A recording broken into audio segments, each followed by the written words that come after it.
What up, is Marcus Dynasty Football Dads. We are going to be going through week 1 of the fantasy football season here.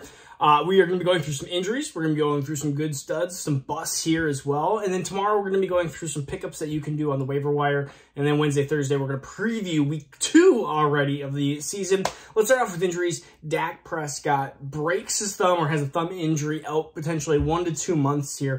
This is a big hurt for Dak, but not only just Dak, but the offense in general. You're going to have Cooper Rush there, so you're going to have a decrease in Zeke, Pollard, Lamb, Gallup is still gone. I mean, this is just going to be a rough offense. So Dallas's defense is going to have to step up. And Dallas's defense actually looked not actually too bad. So one of the biggest things that we're going to be looking for is just how this offense is going to revolve around now Cooper Rush here. And so, again, a big loss for Dak. And if you're in redraft here, Dak, I mean, honestly, he is, if he's not an IR, it's going to be hard to drop him. But, I mean, in this case, I would probably actually drop him because it's so early in the year that you need the roster space to be able to manage and stuff. So, I mean, at this point, he's droppable, unfortunately, which is surprising. But Godwin was also part of that game. He had a hamstring injury, so he came back from his ACL. Looked great. Honestly, looked really good. But then it had the hamstring injury. And so when we see that, again, it's already been listed as a few-week injury here, so that's kind of concerning. So up your Julio. He'll be talked about on tomorrow's video, of course. Julio! And he's somebody that I actually really liked in general. I thought he was going to fit into that Antonio Brown role, which I thought was going to be a very successful role, and especially if Chris Godwin was going to be eased into the season here. So I love Julio Jones here, and looked good. And so the next couple players, Higgins Concussion, I think this will be an injury where he'll come back quickly from, but we'll see. Concussions, you never know. Najee Harris, a ankle / maybe Liz Frank re-injury. This is the biggest concern. We're going to be talking about Warren as being one of the best pickups, but this is a huge concern for Najee. And even if Najee comes back, I am trying to move off of Najee, especially in redraft, because he is going to be somebody that I feel like is going to be battling this foot issue constantly throughout the entire year. He just didn't look good. The Pittsburgh offense didn't look very crisp at all. Their defense carried them, and they're not going to have TJ Watt. So this team is going to be a very interesting team, but I think Najee Harris is a big sell in redraft. Potentially, you're going to have to wait until he gets back, and then that would be the time where you say, hey, I will give you Najee plus somebody for Mixon, or Najee plus somebody for Cook, or not something along those lines. The next player is Mac Jones, just to have a warning that he did have an x-ray on his back. Again, that offense is really, really struggling in week 1 and really had its ups and downs last year as well. So we'll see what happens with that. Let's go through some good players and some bad players here. The first one, Mahomes, 360 and 5. He is somebody that didn't look like he didn't even need Tyreek Hill. I mean, if you looked at Aaron Rodgers and Mahomes, I thought they would have similar days, and I could be far from the truth there. So Patrick Mahomes, I just brain farted there. Patrick Mahomes is definitely going to be looking like a top 3 quarterback again. Like when you look at Herbert, you look at Josh Allen, and you now look at Patrick Mahomes just continuing to do what he does best. And so Marcus Mariota is somebody that we were going to be talking about as a replacement for Dak, potentially. I mean, you look at 215 and 0, but he had 12 for 72 on the ground and 1 touchdown. This is going to be Marcus Mariota time. That's what he's going to do. He's going to rush a lot. He's going to be very inaccurate as a quarterback and not going to be super successful as a quarterback. But if he's on the field, he could be a fantasy producer just based off of his legs. Some running backs here. Saquon Barkley looked great, 18 for 164. Actually looked really, really good. Look back to the old Barkley. This is, again, a time if you can buy Barkley, I like it. I like it if he can stay healthy, which has always been the biggest question. I think he's a good steal here. A.J. Dillon, one of the biggest buys I had in the offseason.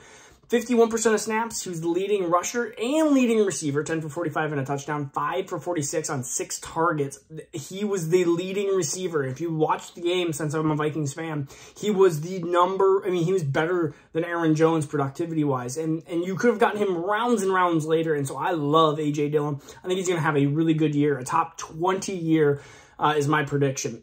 Running backs, Kareem Hunt, Nick Chubb, they kind of do their thing. They're both going to be low-end RB1s, high-end RB2s, and Hunt's going to be the more efficient, more passing down back, and Chubb's just going to be the best running back that's a runner, potentially in the entire league again.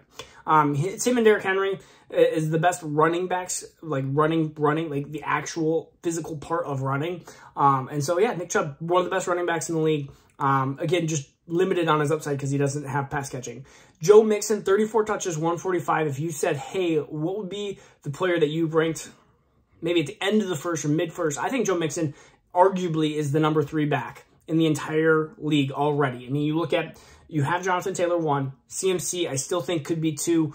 Joe Mixon, well, I don't know why he was ranked lower. I mean, him and Eckler, I think, are up there, 3, 4, somewhere around there. Another one, Swift, 15 for 144 to touchdown. His biggest concern, Deandre Swift, is he's got Jamal Williams, who took all the inside the 5 carries. And it seemed like Deandre Swift just tapped himself out after he got down to the 1-yard line. It was just crazy to see. It's like, come on, Swift, get the touchdowns. I mean, they had 3 rushing touchdowns. How many times are they going to have 3 rushing touchdowns? That's going to be one of the biggest questions. And then Cordell Patterson. Again, when I had the 0 RB strategy that I talked about, my 3 running backs that I talked about the most were Kareem Hunt, Cordell Patterson, and A.J. Dillon. And all 3 of those running backs started off excellent. In fact, the teams I did best in, I feel like I drafted running backs late. I drafted Swift in the first round, or Mixon in the first round and in the first round.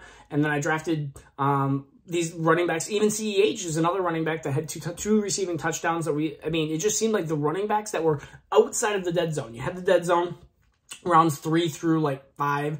And then these running backs in rounds 6, 7, 8-ish. I mean, they seem to be very successful week 1. We're not going to overreact, but let's just say that week 1, check mark. It did well. So Antonio Gibson, also somebody that I really liked for week 1, 16.5 points and half-point PPR. So hopefully you started him. He was one of my starts of the weeks. Wide receivers, Chase, Jefferson, and Kupp. It's like death, taxes, and marriage or something like that. They are all guarantees. I mean, it just, well, I guess marriage is not. What is it? What's the saying? It's not death, taxes, more taxes? I don't know. But Chase, Jefferson, and Kupp, just amazing. The top 3 wide receivers by far. Jefferson is arguing with Kupp to be number 1. I think Chase is number 3 just because of the up and down swings you're going to have. And T. Higgins is the best wide receiver 2 of the bunch that they have 3. I mean, you look at Jefferson. I mean, he's got Thielen, but I mean, he's by far better than Thielen. And you got Kupp, and there's no one in there that's going to be even competing with that. Pittman, 9 for 121 and a touchdown. Love myself some Michael Pittman. Christian Kirk, 6 for 117. He also had an excellent game. Both wide receiver 1s on teams that I thought had enough of an improvement that I thought they were going to be good wide receiver 2s. Pittman, I thought was going to be a wide receiver 1 this year. The number 1 player I got wrong, though, I have to say that a lot of these I got right week 1. A.J. Brown, 10 for 155. I thought him and Devontae Smith would share more of the workload, and I'm completely wrong after week 1 so far. So 10 for 155 for A.J. Brown, just absolutely dominated. Plays my Vikings, so I get to see that game firsthand. Well, not firsthand. I get to see it through the TV, but I get to see it and pay attention to every single play, and it'd be interesting to see. I want to see what that's like, just kind of in a real time, like what goes on in that offense. And then they rushed a ton against Detroit too. Detroit seemed to let, I mean, just Gainwell touchdown and Boston Scott touchdown, and Miles Sanders finally got a touchdown after 2 years. And then so Devontae Adams, 10 for 141 and a touchdown as well. Michael Thomas, 5 for 57 and 2 touchdowns. Nice to see. So Devontae Adams, I feel like you're going to get another really good season for Devontae Adams. Michael Thomas, this is where I thought that he was being undervalued. I think he 5 for 57 and 2. If you can trade him for a really good wide receiver 2, gosh, if you could trade Michael Thomas and something for like a Pittman, I know that'd be hard to do. Or Michael Thomas and something for, gosh, I'm trying to think of a wide receiver that I would. Maybe we'll come back to maybe some trades here in the end of the week that Michael Thomas could get put involved. But I think this is maybe a good time to actually sell Michael Thomas. And then the tight end position is Travis Kelce, Zeus versus everybody else. Everyone else doesn't matter. It is Travis Kelce world, and we're all just living in it. 8 for 120, and I scribbled, I don't know, 121, maybe something, and a touchdown. Yeah, he's amazing. And if Patrick Mahomes keeps dealing it like this, it's going to be a long season for anybody that's going against Travis Kelce.